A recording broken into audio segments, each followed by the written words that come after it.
Tonight, the Academy Bumblebees will play in their first state semifinal since 2002. And although none of the players in tonight's game were alive for that magical run, there are still some striking similarities between the two teams as the Bumblebees chase history.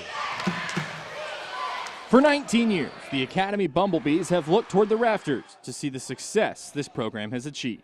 We look up at the banners, we look up at the picture on the wall.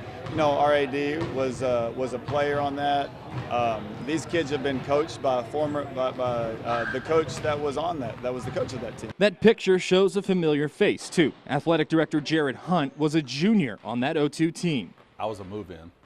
I moved in between my sophomore and junior year, and coming into a team that was eager, similar to this team. There's several more connections between the two teams. Girls basketball coach Brian Pershey was an assistant on that 02 boys team, and former head coach Alex Remschel coached most of this year's squad in youth basketball after his career in the Hive ended. When he watches this team, Hunt sees one of Remschel's almost 20-year-old sayings coming to life, Max Q, which is inscribed on Hunt's state title ring. And it talks about playing at Max Q, playing at NASA uses perfection on a launch, and so playing at perfection is what he was always preaching to us, and peaking at the right time and everything just happening.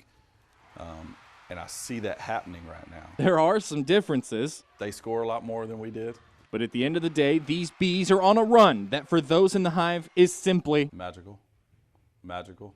Tip-off set for 7. We will have full coverage from Buda tonight at 10. The regular season is now over for the Baylor Lady Bears, who turn their sights on the next task, the Big 12 tournament in Kansas City. The Lady Bears are cruising into Kansas City, winners of 14 straight, and their only loss against a Big 12 opponent this year came in Baylor's return from a lengthy COVID pause in January. And although last night's game really wasn't important at all, Kim Mulkey is trying to keep a big picture outlook for her squad. At this point, you're thinking about down the road. You're not thinking about the game.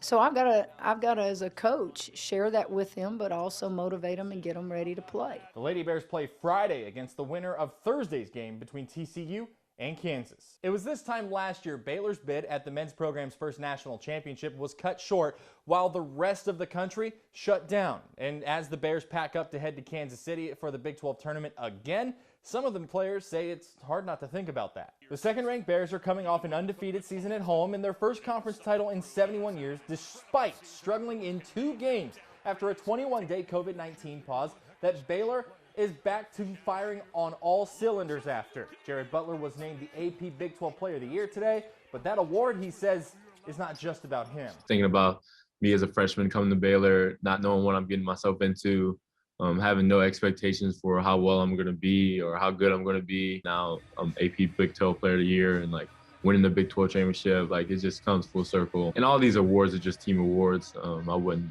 be here or gotten the award without my teammates. Scott Drew was also named the AP's Big 12 Coach of the Year as the Bears await their opponent. That's it for sports. We'll be right back.